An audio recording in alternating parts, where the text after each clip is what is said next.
So find 5 reasons that empower you. Why is it that you deserve your goal? What are the 5 reasons that you won't give up when life catches you on the blind side? When the messenger of misery visits you, what are you going to do? What will keep you in the game when life knocks you to the canvas? See, the Buster Douglas that fought in the last fight was not the Buster Douglas that fought Mike Tyson. See, the Buster Douglas that got knocked down while fighting Mike Tyson had gotten out of an alcohol recovery center. His mother had died. His wife was ill with a terminal illness. He was considered a nothing, a bum. So when he got knocked down, Buster Douglas had a reason to get back up, because he said, I'm dedicating this fight to the memory of my mama. But when he fought the last fight that he had, and he got knocked down, and he had a guaranteed $24 million in his pocket, whether he got up or not, he just said, hurry up and count me out.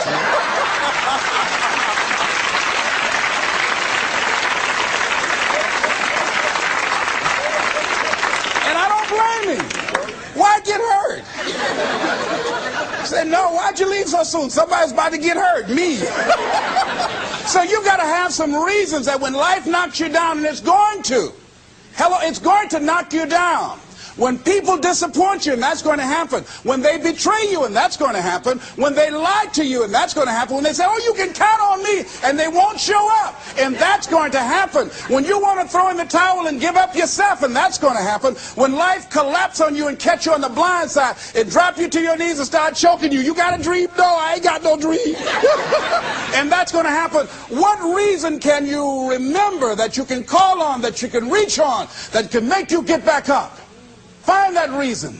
Because when life had knocked me down, I said, life, I'm doing this because I want to make my mama proud of me. I'm doing this because I want my children to have a better life than what I had. I'm doing this because all my life I've been told I'd be a loser, that I wouldn't make it. All my life I heard people say, maybe take them back to the welfare department. I'm doing this to make them a lie. I believe, like Frank Sinatra, he said, the best revenge in life is massive success. I'm doing this so I can become massively successful. And with that kind of courage, with that kind of affirmation and reason to empower me, I got a saying that when life knocks you down, try and land on your back. Because if you can look up, you can get up. All right?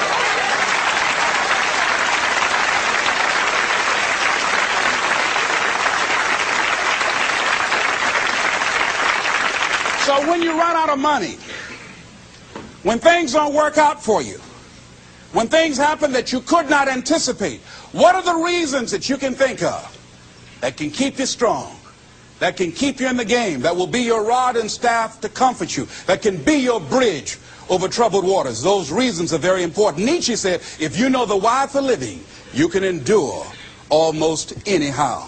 So find out the reasons that you do what you do. Find out the reasons that will make you strong, that will make you walk by faith and not by sight, that will make you pursue your dream when everybody is against you or don't believe in you no more. And let me tell you something, that's a lonely feeling. It's a lonely feeling, particularly people that you're doing it for, or people that stand to benefit the most, or people who should be the #1 members in the encouragement club, when they end up saying, you can't do it, and they become members of the discouragement club. Oh, it hurts very badly. I know what that's like. Have people that you love close to you that look at you with that look and say, why don't you try something else? Why don't you give up? I said, but this is my life. I have got to do this. Les, you had a good job at Sears. That man like you. Mama, I can't go back to Sears. I got to be my own boss. I can't do that. I mean, you know, it's ladies and gentlemen, you know, when you work on a job that's dead end, you can see the ceiling already. It's like going in the middle of a movie. And after you've seen the movie, sitting back through that over again, there's something missing. You know the hero's not going to die. You know what the outcome is already. And so that's why a lot of people, a lady was telling me, she said when she went to work, it felt like a refrigerator fell on her shoulder as soon as she stepped in. Because she knew she'd gone as far as she could go. See, they're paying her just enough to keep her from quitting, and she's worked just hard enough just to keep from getting fired. How many of you know people like that? Raise your hand. The ones of you didn't raise your hand, you the one. I'll just tease it, all right? Here's something else. Make a commitment to be happy.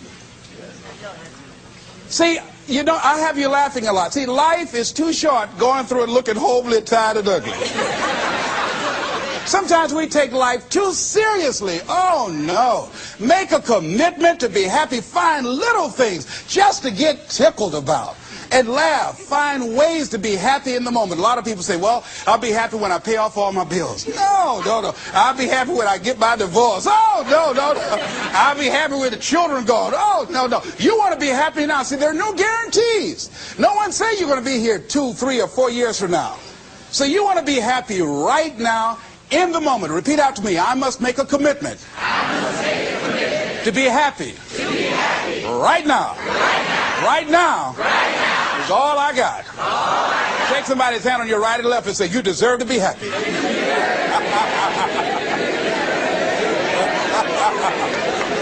Make a commitment to be happy, because life now has new meaning for you. Just enjoying the sunset, or just looking at life, or looking at nature, going for a walk. It's the little things in life that counts. Here's something else that you want to begin to do in order to make this your decade.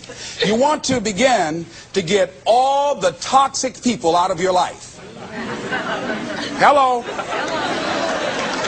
Energy drainers, get them out of your life. See, ladies and gentlemen, it takes a lot of energy to reach your goal.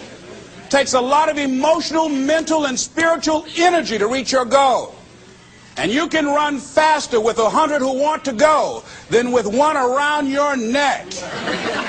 So there are two kinds of relationships. Sid Simon talks about this. Nourishing relationships and toxic relationships. Nourishing relationships are the relationships that inspire you. They motivate you. They bring the best out of you. Toxic relationships are relationships with people that always criticize you. All they can do is find fault. All they can do is just exploit your weaknesses. All they can do is remind you of the mistakes that you've made in the past. These people are bad for your health. Toxic people can run your blood pressure up. One apple can spoil a whole barrel. One negative energy drainer can spoil your whole life. I know people whose lives have been ruined because somebody wasn't good for them. See, there are some people that aren't good for you. Hello? They aren't good for you. You've got to get them out of your life. See, a lot of people put up with a lot of foolishness because they don't want to die by themselves. Here's what I believe. I believe in a one-to-a-box theory.